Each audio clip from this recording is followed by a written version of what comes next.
Okay, welcome to another Alla Prima painting. I enjoy sharing these with people. Got to paint anyway, and I really enjoy Alla Prima as a skill builder and a sort of a setting for just building creative notes. I'm not a tight painter.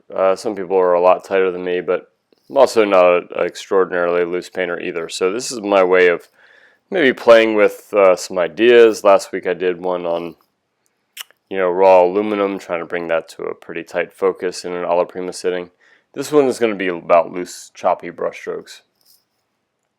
So right now I'm establishing the mass conception. There's masses out there that I want to get in the simplest form possible. So I think of circles and I think of triangles and ovals and whatever helps break down the surface.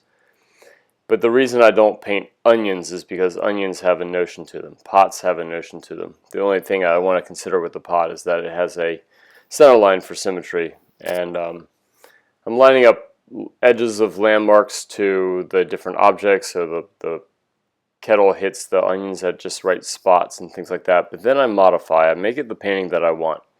And that's why I want to keep it so simple and abstract. I don't want to be clouded by preconceived notions of what I think an onion looks like, or a pot, or a portrait head, a figure, landscape, what have you. I want to be pretty genuine to what I see in the simplest form possible, but then be open to interpretation. But what I see isn't the complete picture, it's the design of the rectangle. So those negative spaces, the atmosphere, the lead-in, how I'm going to guide the eye through the painting.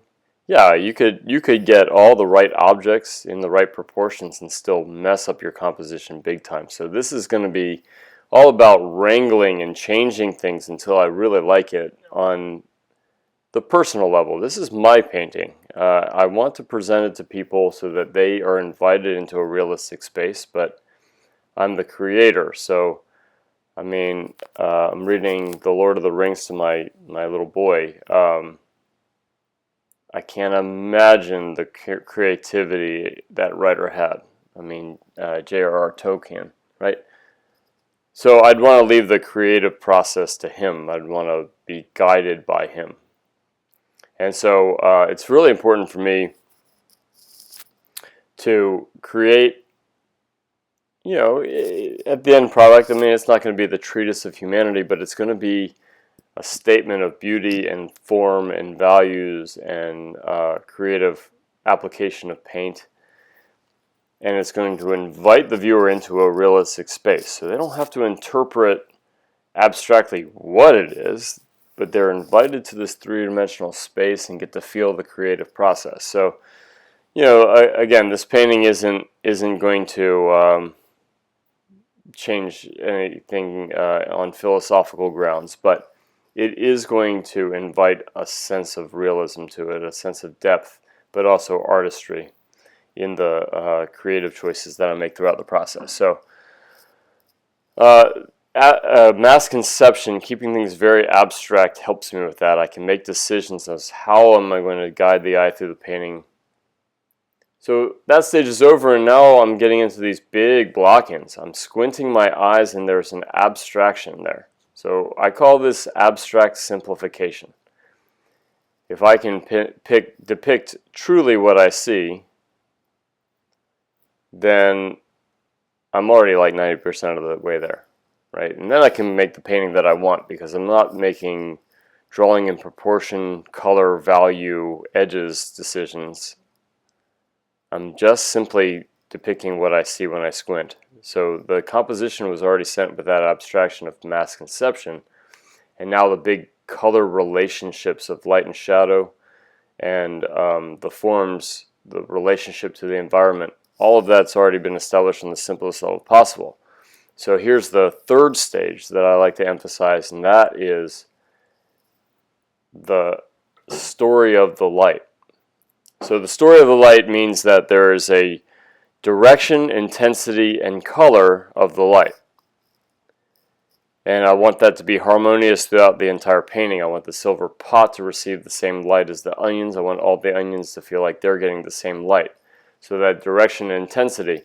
So very overhead, barely left to right, pretty intense light, and hopefully that comes through already, right, without any detail.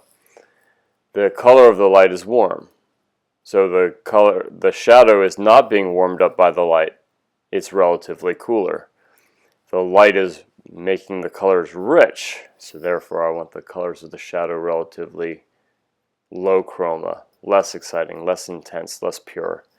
So then once I establish the mass conception with the design of the rectangle, the simple shapes, then it's all about mass concept or abstract simplification, to where it's really just creating harmony of the real shapes that I see, unencumbered by what I think an onion looks like, what I think a tea kettle looks like, what I think metal looks like, what I think that yellow cloth behind it looks like, or the table.